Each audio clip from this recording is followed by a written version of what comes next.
Challenge of engaging with the next generation of investors is happily not just one for the industry, right? It's like lots of industries are dealing with this. So I think one of the first things we need to do is learn lessons from other industries, is understand what consumer product companies, what others are doing that are way ahead of us in the curve to engage. And so whether that means making the brand more accessible, so not just tied to financial products, but tied to things that they are otherwise engaging in. There was a conversation earlier about education in the schools. There's a conversation about being present where they are in a way that's relevant to them.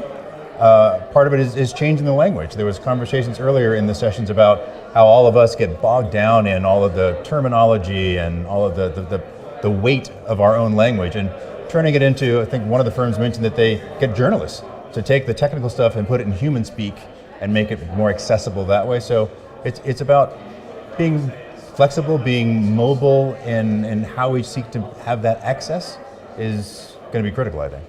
I think the challenge of differentiation is only getting harder and harder, right?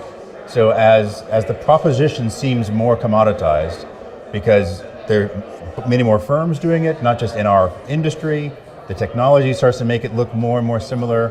Frankly, the scope of returns, the scope of investment gets narrower and narrower, and regulation is helping to drive a lot of that, where it becomes harder to differentiate just because you're not allowed to. I think that question of differentiation when becomes maybe not a survival one, but a critically important one. I don't think it's as hard as we make it, though. I think if firms stop trying to do so much and say, what is it that either I am great at or want to be great at? What do I want to be known for? Right, so Coca-Cola isn't known as the best beverage company, it's the best company in a very narrow area.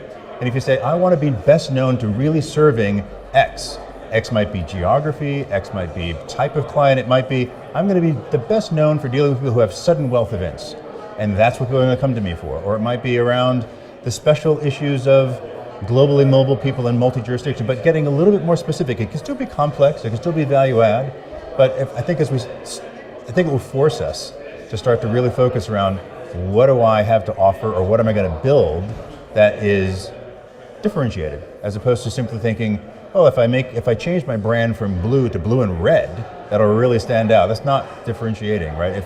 If I double my marketing budget, that's not going to just making more noise. It sounds like everyone else's noise isn't differentiation. It's becoming more narrow, more niche-like, more focused, probably.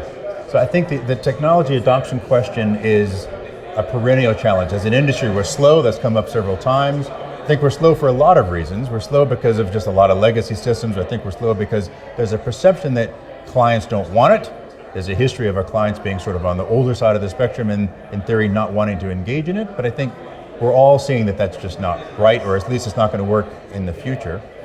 Here, smaller firms and newer firms have an advantage because they don't have all the legacy issues. It becomes more cost effective to more quickly try and dive into making those changes. So there's a bit of an advantage.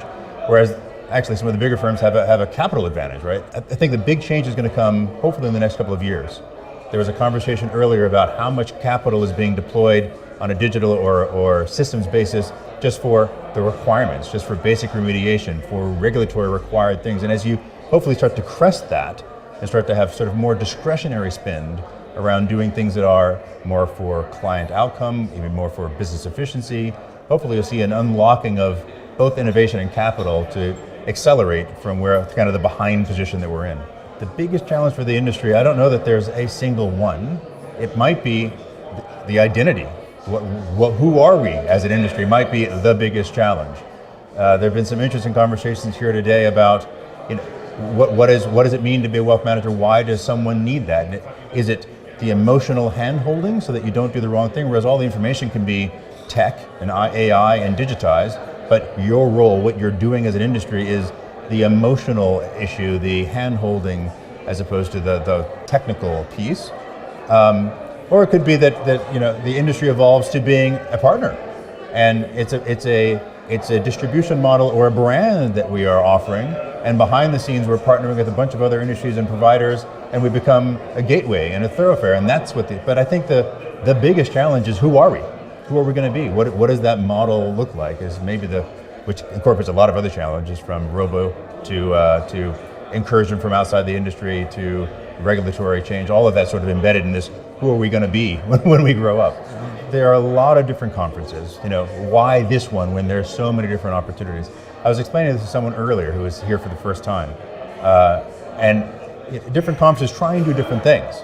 This is one of the few conferences where you get a lot of senior people who will come, be very open and engaging, often will stick around and have individual conversations, but without having to be Chatham House rules, without having to be sort of a no-names basis, there's a very open conversation about these are the challenges I'm facing, these are things I'm thinking about, these are things I'm doing, about to do, etc. The insight across the industry, and helpfully it's not just UK, right? So you have an international aspect, you have across the board, so it doesn't just boil down to tech and reg. There's enough of that, but it deals with all sorts of stuff. So the sessions today about the service model, the sessions today about next gen, it shows the range of conversation you get into, and frankly, it's just a great day to move away from the day-to-day and actually think and engage and reflect, and that feeds into your own internal discussions about business strategy and development and so forth, and the networking is great. It's a premier conference.